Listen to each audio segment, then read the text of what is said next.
réalité, vous vous êtes rendu compte que ça n'a pas pu être possible parce que nous avons un climat politique particulier au Sénégal.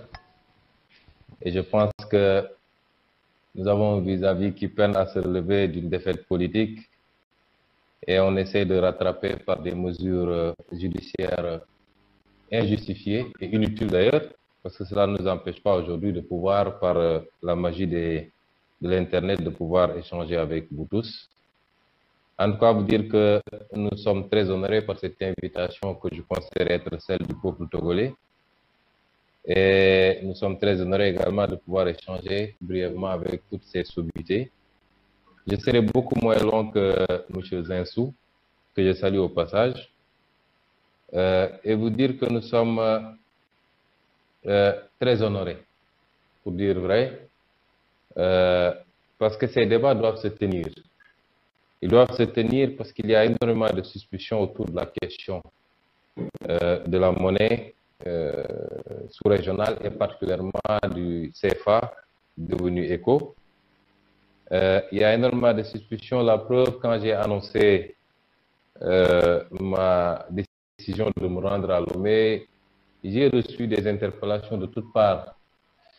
Les gens disaient que ce n'était pas nécessaire, que c'était un sommet de la France déguisé, de la France-Afrique, que j'allais me faire France-africaniser en participant à ce sommet. Mais je pense qu'il faut qu'on dépasse cela et qu'il faut que les Africains sont libres d'avoir des positions divergentes sur des questions. C'est ça la démocratie, c'est ça qui fait avancer les pays modernes. Et chacun doit pouvoir défendre ses idées, ses opinions librement, fermement, de manière documentée. Et c'est en cela que je considère que tous ceux qui ont des positions autour de la problématique de la monnaie, qui est cruciale, extrêmement importante, qu'ils s'appellent Kémy Séba, Nathalie Yamb, Guy Marius Sagna, Aminata Traoré, Lionel Zinsou, Nabouko, Mamoudou Koulibaly, Ndongo Silla, Achille Mbembe, Carlos Lopez, et tant d'autres, tous ces gens-là doivent pouvoir se retrouver, discuter, et après, le reste va se transposer sur le terrain politique parce qu'il y a des choix politiques qu'il faudra faire et je crois que c'est les politiques qui le feront. C'est un débat lourd de malentendus que j'aborderai moi, pas sous l'angle technique, mais sous l'angle politique en tant qu'acteur politique. Mon ambition, c'est dans 32 mois en tout cas, de pouvoir remplacer celui qui est à la tête de ce pays et de pouvoir appliquer un programme. Et dans ce programme, nous avons avancé notre position sur la problématique du franc CFA. Déjà en tant que candidat à l'élection présidentielle de 2019, j'avais eu des positions très claires, très fermes et très tranchées sur cette problématique. Je crois que les évolutions de décembre 2019 vont légèrement dans le sens de ce que nous voulions nous. Et dans mon ouvrage intitulé « Solutions pour un Sénégal nouveau » également, j'y avais développé des positions qui sont des positions politiques par rapport à la problématique du franc CFA. Mais il faut reconnaître que c'est un débat qui est lourd de malentendus et d'incompréhension sur fond d'accusations permanentes de néocolonialisme et de servitude volontaire ou imposée contre l'ancienne puissance coloniale, la France. Il est vrai que l'histoire et les symboles de cette monnaie autorisent et justifient ce débat et ces interrogations. C'est un débat qui a pris effectivement de l'ampleur ces dernières années. Malheureusement, avec qui opposent des deux camps, mais que chacun d'entre ces deux camps définit l'autre selon des clichés. D'un côté, nous avons les illuminés anti-CFA, qui seraient candidats à l'aventure et au suicide. Ça ressort d'ailleurs du proverbe cité par M. Zinsou dans son introduction, que les anti-CFA voudraient mener tout le monde vers l'aventure, vers l'inconnu, vers un suicide monétaire donc, et qui seraient manipulés par des forces occultes et autres puissances étrangères concurrentes à la France dans ce qu'il est convenu d'appeler un précaré, un terme que j'aime pas du tout, parce que nous ne devons même pas accepter d'être le précaré de qui que ce soit. Et d'autre part, nous avons ceux qui sont pour le franc CFA ou l'éco actuel, qui sont taxés de renégats africains, de traîtres à leur nation, de support de la France-Afrique, de lobbies ou des lobbies connexes, de plus français qu'africains, qui seraient financés pour travailler à perpétuer la domination et l'exploitation de l'Afrique francophone par cette dernière. Alors, évidemment, tant qu'on sera dans ce schéma, il sera difficile d'avoir un débat serein. Si j'ai accepté de venir à Lomé, c'est que j'avais pensé ce serait l'occasion de fréquenter ceux qui tiennent l'autre position, de les écouter, d'essayer de comprendre le fond de raisonnement, au-delà de les avoir lus et regardés, puisque nous sommes dans un monde très connecté. Mais il faut reconnaître que le CFA est une monnaie de la passion. Il est accusé d'être la cause de tous les maux de la zone. Je crois que c'est exagéré. Pour certains, la CFA, c'est la monnaie coloniale dont l'acronyme porte encore les stigmates douloureux d'une certaine époque, c'est-à-dire la colonisation. C'est une monnaie qui attente à notre souveraineté, du seul fait qu'elle est frappée à Chemalière. C'est une monnaie qui facilite la mainmise de la France par le contrôle de nos opérations commerciales et la libre transférabilité, qui est l'un des fondamentaux de cette monnaie. C'est une monnaie également qui freine notre développement et notre industrialisation, car ensuite elle dévalorise nos exportations par sa fixité. Et enfin, c'est une monnaie qui nous prive de nos réserves de change qui auraient pu être utilisées à autre chose.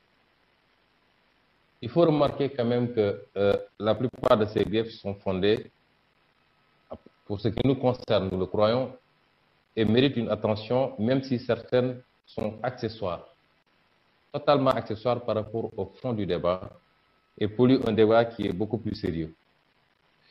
La récente réforme annoncée ne me semble pas, personnellement, ne me semble pas être la panacée attendue.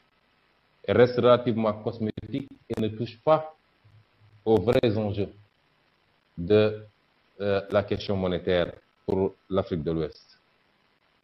Mais il faut dire que la monnaie est loin d'être la seule cause et peut-être même pas la principale cause de la situation politique, économique, sociale peu enviable de nos États.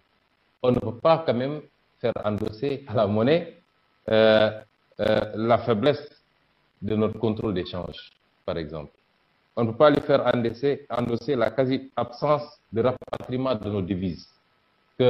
Prenez l'exemple du secteur minier, si vous prenez un pays voisin comme le Mali, des rapports établissent que seuls 5% des devises sont rapatriées au Mali. On ne peut pas faire endosser ça à la monnaie.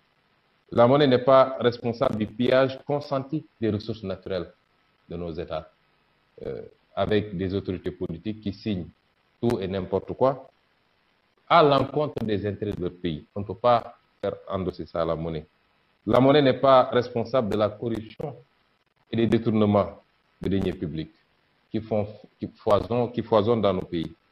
La monnaie ne peut pas être responsable, en cas le CFA, de la surfacturation systématique des marchés publics ou de la préférence systématiquement annoncée aux étrangers, aux entreprises étrangères, au détriment malheureusement du secteur privé, des secteurs privés nationaux et particulièrement des petites et moyennes entreprises qui souffrent dans nos pays et qui auraient dû être celles-là qui portent nos programmes de développement et de croissance.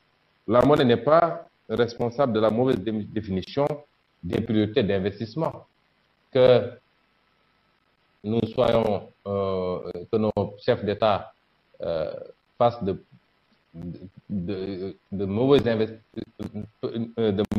identifient de mauvaises priorités d'investissement en termes d'infrastructures, par exemple, qui coûtent un endettement extrêmement lourd pour nos pays, pour ensuite revenir d'ailleurs pleurnicher à tout bout de champ pour l'annulation de cette dette, et à côté aller acheter en moins de 10 ans 2 avions de commandement. Ça, ce n'est pas la responsabilité de la monnaie. Je suis désolé. et il faut qu'on l'assume également. La monnaie n'est responsable absolument de tout ça, ni de la faiblesse institutionnelle de nos États, ni des instabilités politiques chroniques qui nous amènent à avoir des gens qui s'accrochent ad vitam aeternam au pouvoir ou qui modifient régulièrement les constitutions pour avoir troisième, quatrième ou cinquième mandat. Ce n'est pas la responsabilité de la monnaie. La monnaie n'est pas responsable des tensions ethniques et tribales et des contestations des frontières issues de la décolonisation. Elle n'est surtout pas responsable de l'insécurité, du terrorisme et du narcotrafic. Toutes choses qui concourent à justifier la situation que nous vivons actuellement.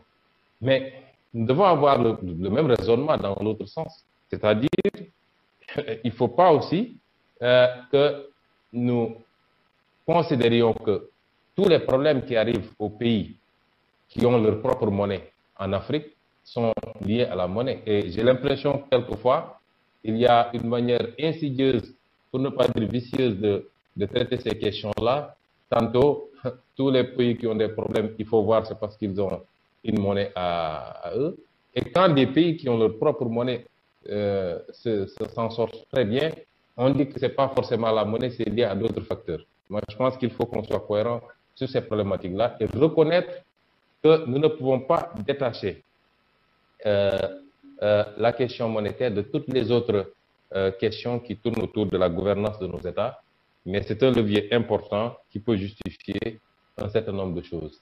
Et c'est pourquoi, moi, pour toutes les accusations qui peuvent être portées pour ceux qui ont des positions assez critiques vis-à-vis de la monnaie, moi, je ne connais pas de Russe, je n'en ai jamais vu de ma vie. Je ne discute pas avec des Russes et je n'ai jamais lu un Russe sur la question monétaire.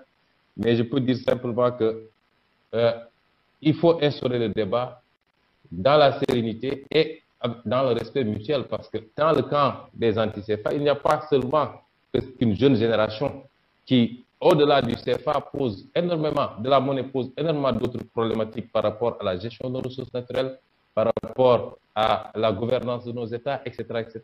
Et il ne faut pas indexer ces jeunes pensant qu'ils ont été manipulés. Mais au-delà de ces jeunes, nous avons énormément d'universitaires qui ont pu, les Ndongo Samba Sylla, les Samir Amin, les docteurs Abdourahmane Diouf, ainsi de suite, et j'en passe, et j'en passe.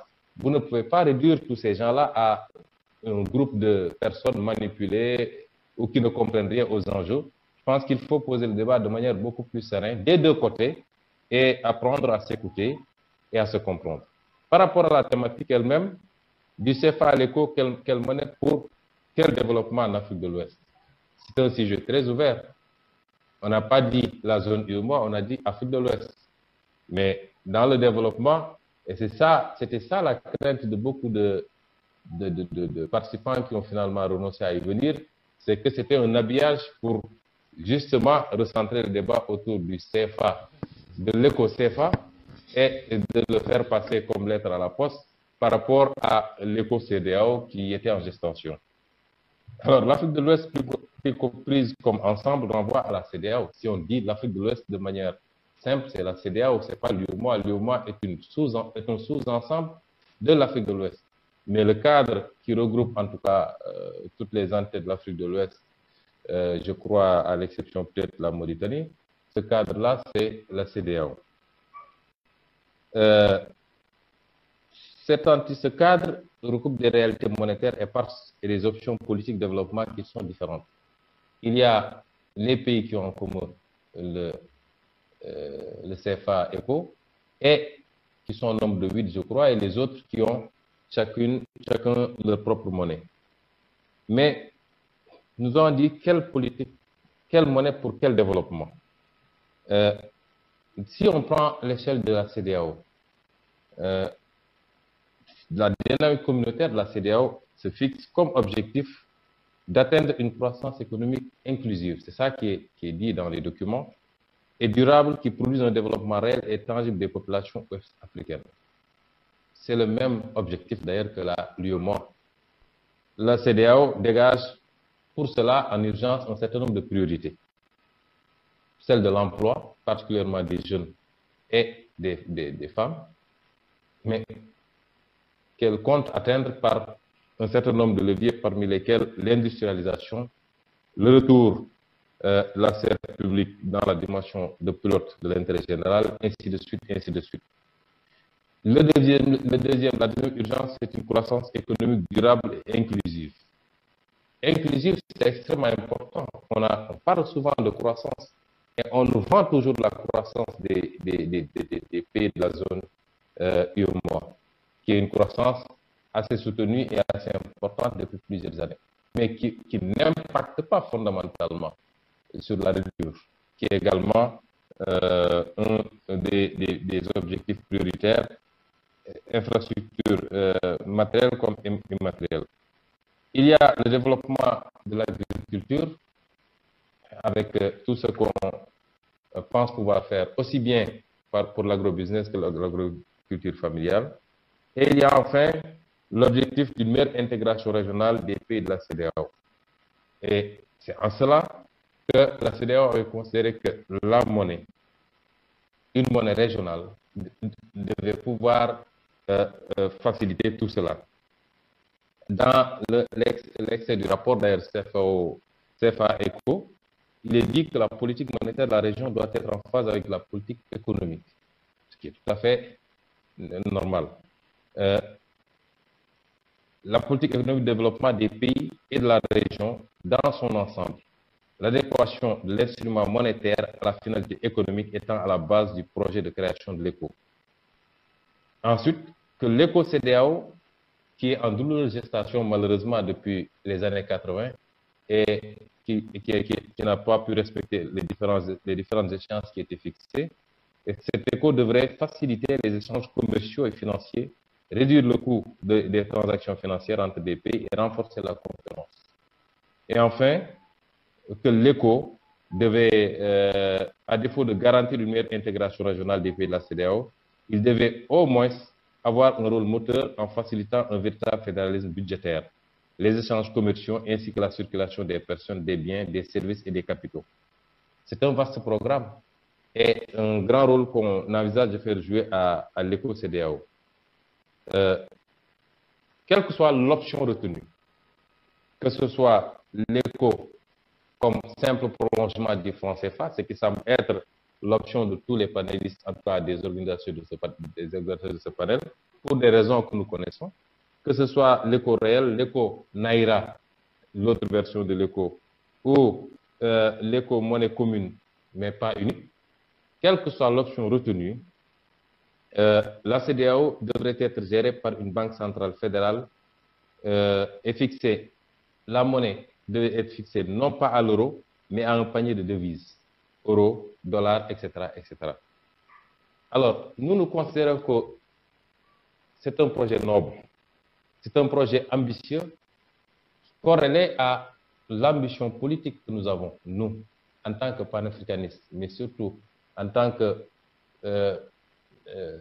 défenseurs ardents d'une fédération sous-régionale. Nous y croyons. D'ici 2090-2100, c'est un projet. C'est un projet noble, en tout cas, cet ECO qu'ils nous proposent, mais confronté à la réalité, c'est un projet vraisemblablement utopique. Pourquoi nous le disons?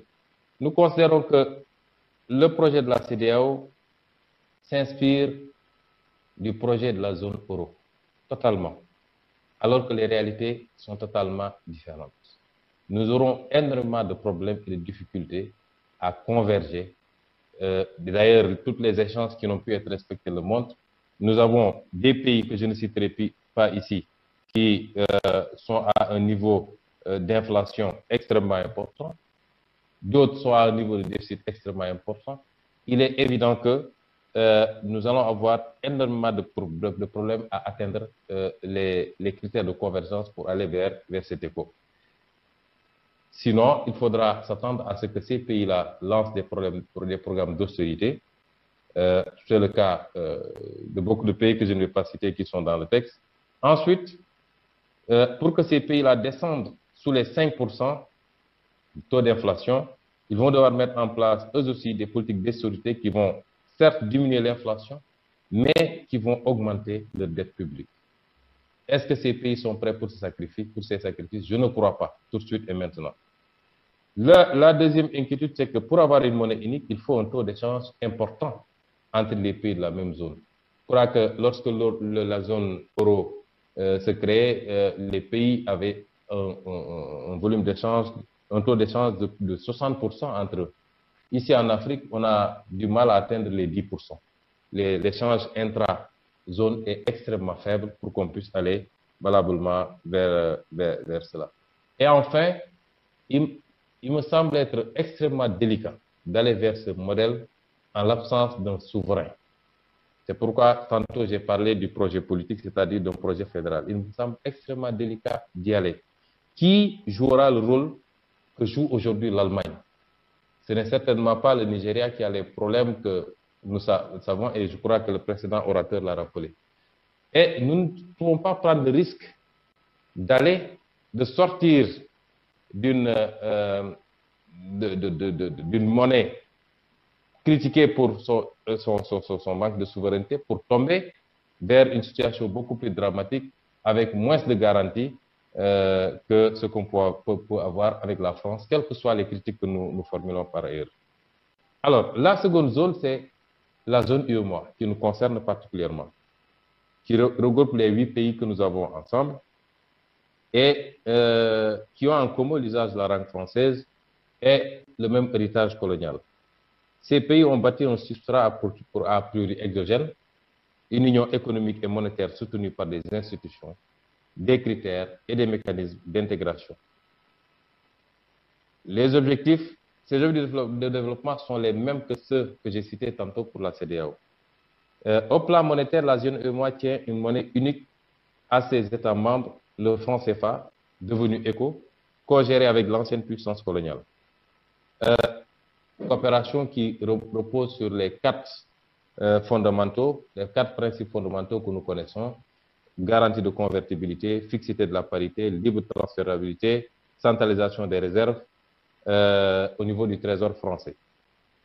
Mais cette monnaie répond-elle également aux impératifs de développement de l'Afrique de l'Ouest? On a des impératifs de développement. Je rappelle que la thématique, c'est quelle monnaie pour quel développement de l'Afrique de l'Ouest. Est-ce que cette monnaie répond aux impératifs de développement de l'Afrique de l'Ouest? On nous dit que la centralisation des réserves au trésor français est quelque chose d'obligatoire, puisque la France est garante. Mais c'est un désaveu par rapport à notre souveraineté. 60 ans après les indépendances, d'autant que nous savons que la France n'a jamais, en réalité, jamais réellement garanti notre monnaie, mais que nous le faisons nous-mêmes. Au-delà, le compte d'opération permet à la France d'avoir un contrôle absolu. Et c'est ça la réalité sur nos opérations commerciales et un moyen de pression sur les dirigeants récalcitrants.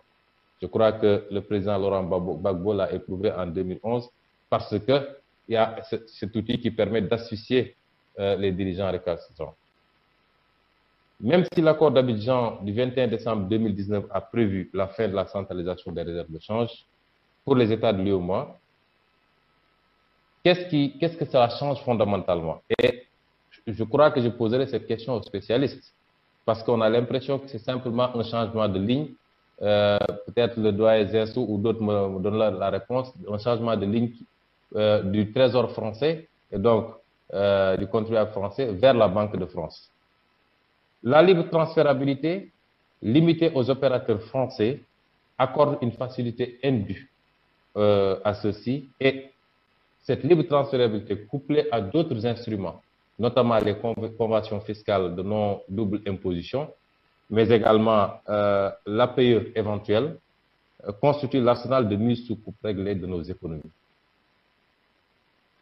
Enfin, on nous explique qu'en optant pour un taux de change fixe, et donc pour une monnaie forte, puisqu'arrimée à l'euro, les pays africains concernés expriment clairement une préférence pour la stabilité. Curieuse stabilité quand même, parce que notre stabilité, nous l'assurons nous-mêmes par nos propres réserves, sous peine de dévaluation, si elle baisse en deçà du ratio convenu. On me dira que cela a changé avec la nouvelle réforme, mais nous serons toujours tenus, dans le cadre des autres éléments, des autres principes, de respecter ce minimum-là. Mais nous considérons qu'au contraire, l'instrument monétaire qu'on considère comme étant le seul instrument qu'on ne peut pas transférer. Après l'indépendance, nous avons dit, vous êtes libre de définir toutes vos politiques, politique de santé, politique agricole, politique fiscale, politique éducative. Toutes les politiques, vous êtes libre de les définir par vous-même, par vos gouvernants. Mais vous ne pouvez pas, vous n'êtes pas suffisamment responsable pour assumer la gestion d'une monnaie. Pour la simple raison que vous serez amené peut-être à en faire un instrument dont vous allez recourir plus que de normes. Vous allez peut-être émettre énormément, vous allez créer l'inflation, ainsi de suite. Nous considérons qu'effectivement, c'est peut-être ce paternalisme qui a créé l'irresponsabilité de nos élites politiques. Et qu'une mauvaise utilisation de cet instrument monétaire, avec les conséquences que cela engendrerait en termes d'inflation, serait le plus grand risque encouru par ces élites politiques pour les amener à beaucoup plus de rigueur par rapport à la stabilité même de leur pouvoir. Il est clair aussi que le choix qui est fait est un choix, comme l'a dit le rapport d'ailleurs, au profit du consommateur par l'objectif de maîtrise de l'inflation, optant résolument pour un déficit commercial chronique. Il est fait surtout au détriment de toute politique d'industrialisation. Or, comme je l'ai rappelé, les objectifs de développement tels qu'on les a énumérés sont fondamentalement axés autour de l'industrialisation. Répondre à la question, est-ce que cette monnaie nous permet de satisfaire cet objectif? C'est non, parce qu'on a fait le choix d'une stabilité privilégiant le consommateur, les importations, ainsi de suite, au détriment du consommateur, au détriment du moins de nos exportations de matières premières, mais également au détriment de nos politiques d'industrialisation, au détriment de l'investisseur dont les taux d'intérêt très élevés subis sont le prix à payer pour le maintien de la parité. Toutes choses qui sont diamétralement contraires aux objectifs de développement annoncés. Alors, si je dois répondre à partir de tout ça à la question, je considère que le franc CFA ECO, tel qu'il se présente, n'est pas la monnaie qu'il nous faut pour réaliser nos objectifs de développement. D'ailleurs, on n'est pas obligé d'opposer ces impératifs, d'avoir à choisir entre ces impératifs. Aucune politique de développement n'est réellement possible, en réalité.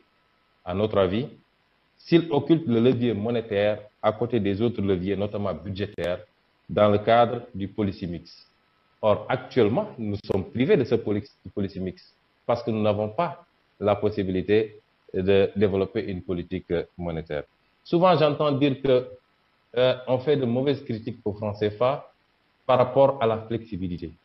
Parce que les présidents, réunis avec le gouverneur de la Banque centrale, ont la possibilité de revoir la parité à tout moment. Mais nous parlons ici de flexibilité qui nous permettent à temps réel et de manière permanente de nous ajuster et de pouvoir supporter les chocs.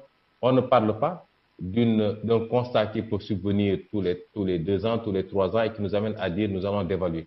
Nous avons besoin de l'instrument monétaire comme tout autre instrument, l'instrument budgétaire, mais que ce soit un instrument permanent. Donc, mais quand on analyse tous les arguments qui sont avancés par les pro-CFA, ça se résume en une phrase. Ce qu'on semble nous dire, nous, c'est qu'il ne faut surtout pas confier l'instrument monétaire aux élites politiques africaines, car ils sont simplement irresponsables. Ça se limite à ça. Ils sont irresponsables à gérer une monnaie parce qu'ils seraient tentés de rapidement entamer toutes les réserves. Ils seraient tentés d'exagérer avec la planche à billets pour combler leur carence par ailleurs sur les autres politiques publiques.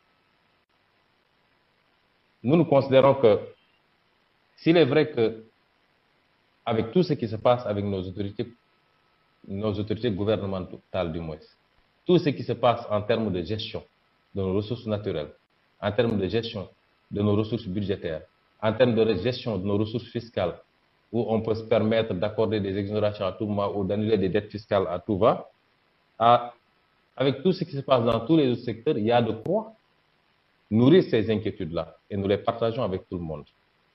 Mais nous sommes venus dans ce débat à Lomé pour vous dire que nous, en tout cas, la génération que nous représentons, elle n'est pas une génération d'âge, elle transcende les âges. C'est une manière de voir et de concevoir. Nous n'avons pas ce complexe d'infériorité et de compétence. Nous refusons d'être ces majeurs non émancipés qu'il faut avoir toujours sous tutelle. On nous parle souvent des pays africains qui ont leur monnaie. Souvent, on nous parle beaucoup des pays africains qui ont leur monnaie propre et qui sont dans les difficultés.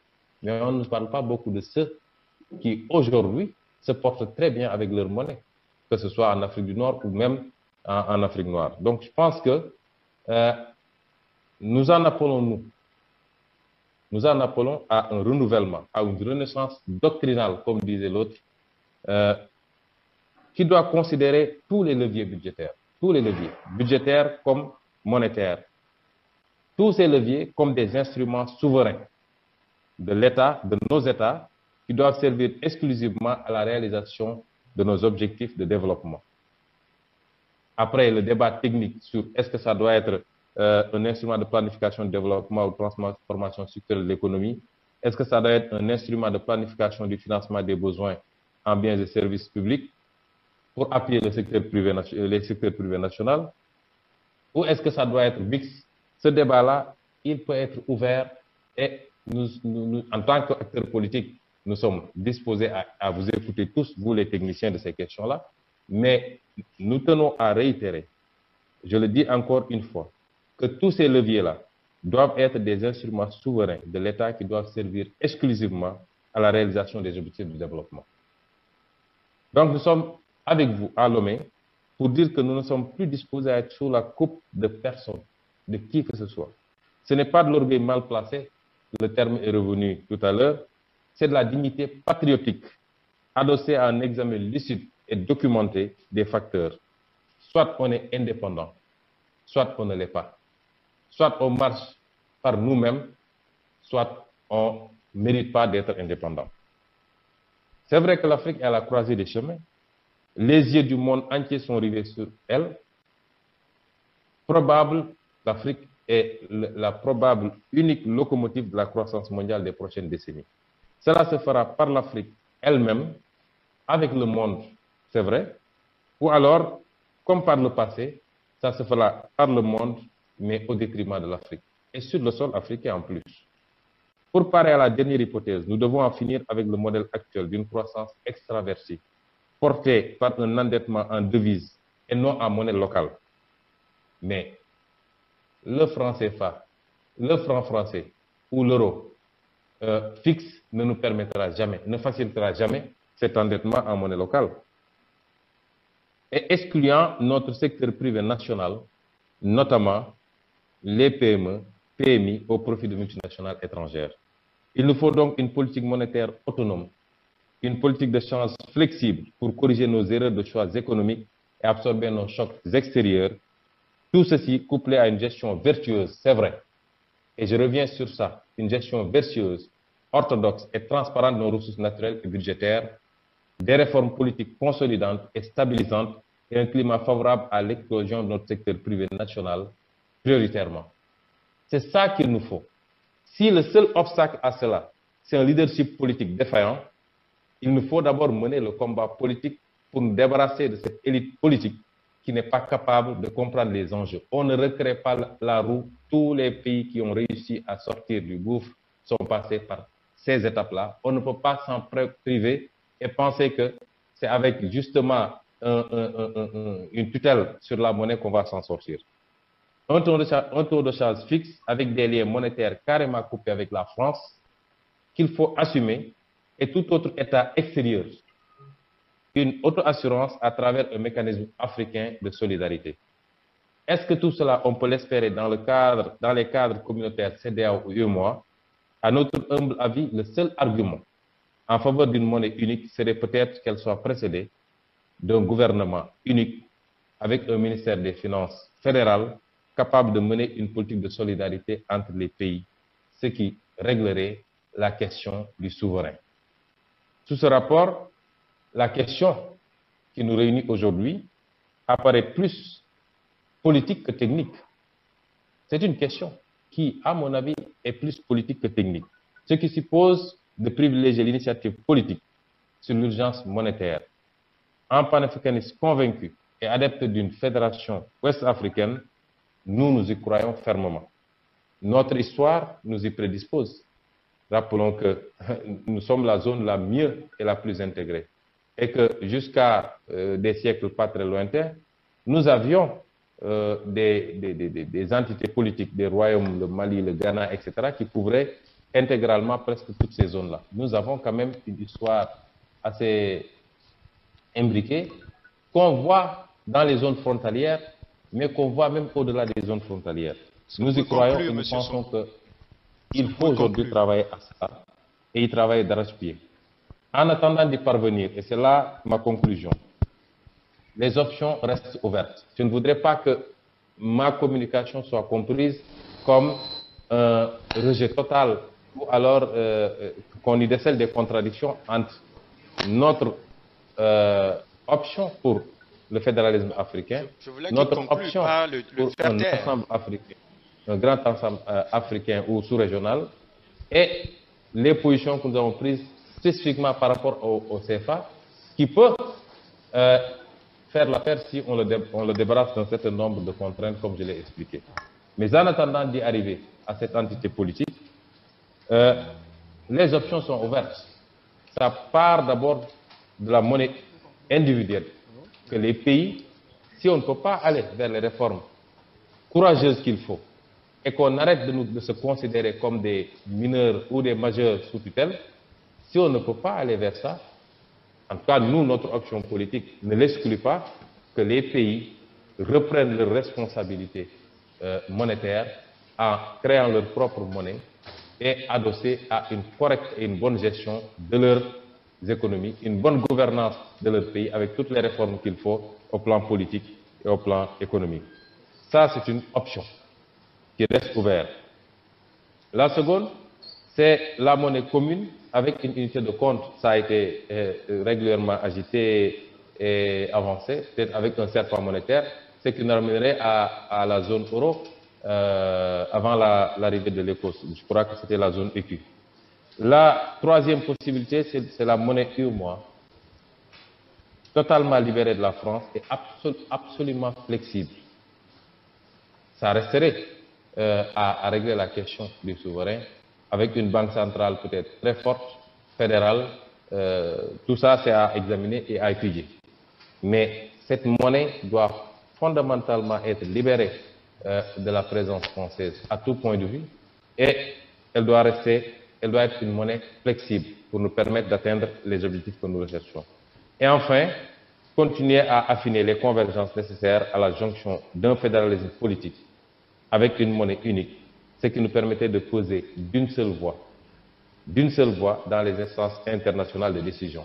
Parce qu'à quoi servent nos organisations régionales si elles ne nous permettent pas d'agréger nos poids pour pouvoir poser là où les décisions se prennent, au niveau de l'OMC par exemple, au niveau des Nations Unies. Je crois que c'est ça les objectifs qu'il nous faut rechercher, mais sans précipitation inutile, sans escamoter les étapes qu'il faut absolument respecter. C'est en cela que nous disons que la réflexion, elle est ouverte, elle est bonne, elle est utile, elle doit être sereine. Et nous remercions le peuple togolais, nous remercions le professeur Nabouko, nous remercions en tout cas l'Université de Lomé pour nous avoir associés à cette réflexion et nous avoir permis d'exprimer notre point de vue en tant que politique qui discute beaucoup avec énormément de spécialistes de la question et non pas en tant que technicien de la monnaie. Je vous remercie.